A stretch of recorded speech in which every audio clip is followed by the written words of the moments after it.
$৩,৫০০ কোটি খরচ করে বিশ্বের বৃহত্তম বিমানবন্দর টার্মিনালের নির্মাণ কাজ শুরু হয়েছে মধ্যপ্রাচ্যের উপসাগরীয় অঞ্চলের দেশ সংযুক্ত আরব আমিরাতে। দুবাইয়ের আল মাকতুব ইন্টারন্যাশনাল বিমানবন্দরে এই টার্মিনালের কাজ শুরু করা হচ্ছে। নির্মাণ কাজ শেষ হলে এটি হবে দুবাইয়ে বিশ্বের সবচেয়ে বড় টার্মিনাল। স্থানীয় সময় গতকাল আমিরাতের প্রধানমন্ত্রী ও ভাইস প্রেসিডেন্ট শেখ মোহাম্মদ বিন রশিদ আল মাকতুম নতুন এই টার্মিনালের নির্মাণ কাজ শুরুর ঘোষণা দেন। তিনি বলেন, টার্মিনালটির নির্মাণ শেষে অপারেশন শুরু হওয়ার পর প্রথম পর্যায়ে প্রতি বছর 15 কোটি যাত্রীকে পরিষেবা দিতে পারবে আল মাকতুব ইন্টারন্যাশনাল এয়ারপোর্ট। পরবর্তী 10 বছরে এই সক্ষমতা 26 কোটিতে উন্নীত করা হবে।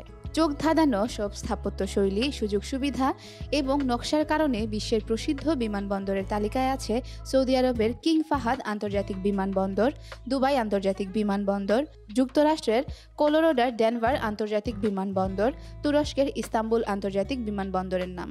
তবে এবার সারা বিশ্বে সাড়া ফেলতে যাচ্ছে দুবাইয়ের আল মাকতুব আন্তর্জাতিক বিমানবন্দরের টার্মিনাল। এই বিমানবন্দরে শুধু টার্মিনালই দুবাই আন্তর্জাতিক বিমানবন্দরের চেয়ে 5 গুণ বড়। এই বিমানবন্দর থেকে একই সময়ে উড্ডয়ন অবতরণ করবে 400 ফ্লাইট। নির্বিঘ্নে ফ্লাইট পরিচালনায় থাকবে 5টি রানওয়ে, থাকবে অত্যাধুনিক এভিয়েশন প্রযুক্তি। শেখ মোহাম্মদ বিন রশিদ আল মাকতুব আরও বলেন, আগামী বছরগুলোয় দুবাই আন্তর্জাতিক বিমানবন্দরের সব কার্যক্রম তুলনামূলক নতুন আল মাকতুব আন্তর্জাতিক বিমানবন্দরে স্থানান্তর করা হবে।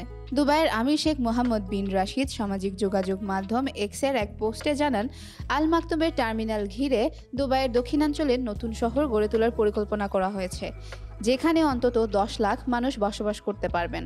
দুবাইকে বিশ্বের প্রধান বন্দর ও কেন্দ্রে পরিণত করতে এমন মেগা প্রকল্প হাতে নিয়েছে আমিরাত সরকার।